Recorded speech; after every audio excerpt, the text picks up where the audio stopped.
So, finding justice in the land of the free, beyond Baltimore. 1970, my brothers and I came to the United States. Fresh off the boat. We are Ellises, so of course we came to Ellis Island, a place named just for us. Coming here about a year and a half after, I was in third grade, I was 7 and a half, and there was a lesson by Mrs. Sills in our third grade class about America, freedom, and this gentleman, Uncle Sam.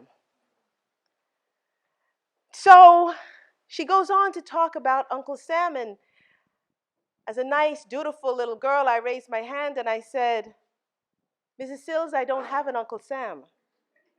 I have an Uncle Bob, Uncle Neville, Uncle Norman, no Uncle Sam. The class did as you have done. They laughed. And they said, everybody has an Uncle Sam. So here I was, little and without an Uncle Sam. New to the country, so I ran home and waited for my father, who knew everything at that point, I thought. And I said to him, do we have an Uncle Sam? And who is this person? He said, no, in America, they mean freedom and justice. I said, oh, isn't that interesting? And I was still very confused about this because was he like the proverbial Santa Claus, and will he come down the chimney at some point to see us? And why was he white and we were black? And why wasn't it an Aunt Samantha, but he was Uncle Sam? This began my search for justice and freedom in the United States. So we asked my mother, because she too knew lots of things, and we asked her, and I asked, why are we here? She said, because of new opportunities. And of course, we've had many. Here I am, had a TED Talk. Worked out pretty well, I think. So we were in a predominantly black community at that point. Everybody the same color, but yet, if you listen to me talk a little bit, I can get a little bit more Jamaican if you want me to. And so at that time, I came in there and I was talking the way I talk, and the children said, go back, get on the boat, go back to Jamaica. They threw stones, they broke our windows because we were not the right black. So I learned to change my voice, to diminish the accent, and to become just as black as they. What's up? How y'all doing? Good? And then my parents moved us to a white neighborhood. My accent at that point was pretty okay. But then the people did not want to be with us because we were black. Blending into this new culture became a very difficult journey, and finding justice in America is not easy. Race is complicated. It is difficult. It is hard work. Please don't tell me you don't see color because you colored your hair.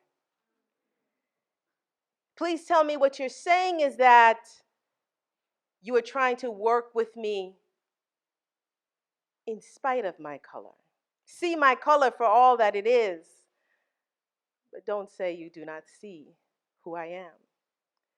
Race intersects with class, with gender, with all of the identity. All of what you see before you is an intersectionality of things constructed by others and those inherently birthed.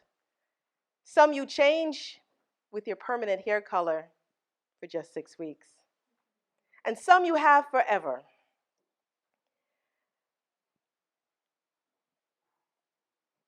Chicago, Cleveland, Staten Island, Ferguson, Baltimore. The list goes on and on. And dare I say that we can do an even longer roll call of those cities. This generation, many of you have now seen something that has not gone in our non-post-racial culture. The reality is that you, in fact, are looking at an ugly underbelly of a cancer that we have not yet begun to address. And if we don't, we will continue to see what we have seen. My son just finished his freshman year at college, and in his first semester, he found himself for protests, as many of you have done.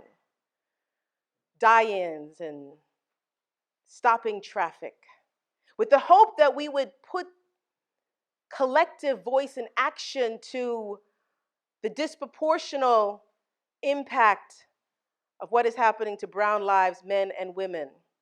The hope that perhaps we can change social policy and change our laws. Perhaps we can begin to address ethnocentrism. We can begin to look at, honestly, the structural differences that are apparent with education, within housing, within all of our policies. And so his hope, as the hope of many of this generation, is that we will make some change. And so last summer, I decided to begin my fitness routine again and went to an adjacent white suburb that has a great track, nice and cushy underneath your feet. So I went there, and after my little jog, got back into my black SUV with my red hoodie on, fresh from running, sweaty, and I'm sure very smelly. And on my dashboard, as any good Jamaican would have, my Jamaican flag. So everything was in order. Moved along and police stopped me. I came to an unfamiliar intersection and made a left when the light changed. An unmarked car stops behind me. The officer gets out the car and he says on a radio, "I may need backup." Maybe he wasn't talking about me or referencing me, but I heard this and I thought, is he talking about me? Doesn't he know I have a Ph.D. from Cornell? Doesn't he know that the scariest thing about me is I watch Chop on Food Network? He couldn't be talking about me. He approaches me, and I knew, as any well-educated college university graduate and also any woman knows, I put on my best girl voice and my best white-sounding voice. "Officer, can I help you?" "Oh my, I am so sorry. I had no idea." But inside there was rage. Within 5 seconds, I went from disbelief to anger to hurt.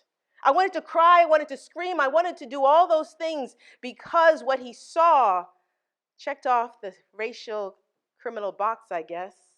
Black, hooded, SUV, Jamaican flag. What if I decided to give everyone in here a bottle of water? I distributed 85 bottles of water. Have I done the right thing? Have I been fair? Have I been equitable? No, I'm not going to ask you if you want a bottle of water. I don't care if you wanted Perrier or ginger ale or something else, but perhaps in our rush effort to make change and create community, which is ultimately what we have to do, we come with our predetermined ideas and ideals about what you should get, without including you in the conversation or the decision-making process. The minority voice within a majority community, which is only heard through electoral voting, is often lost or dismissed, not because of the numbers, but because of the lack of power. What happens to the outsider voice in a system that only looks to those with power? Those who have the lobbyists, who has the biggest mic and the biggest,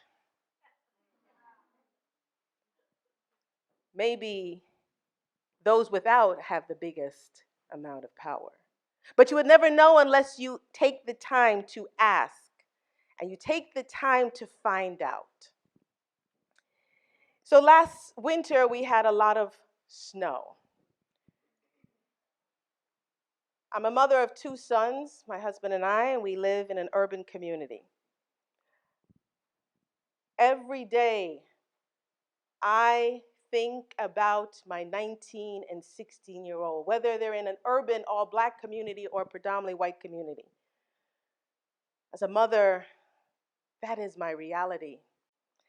And so my son found himself locked out of the house with our dog with no identification in front of the house. And because we live in a community, a well-meaning community, a community that people watch out for each other, who know one another, sometimes people don't know you in your community. So someone called the police. And I'm glad that they are looking out for me. They called the police because there was a suspicious black boy hanging outside a house. That was his introduction to the world of black manhood. But it was also the community that came to his support. Our neighbor, who's Spanish speaking and speaks very little English, and our firefighter neighbor, both came and stood with him in the cold until we came. That is what we are looking for. We're looking for new communities. The community that we have right now is fractured.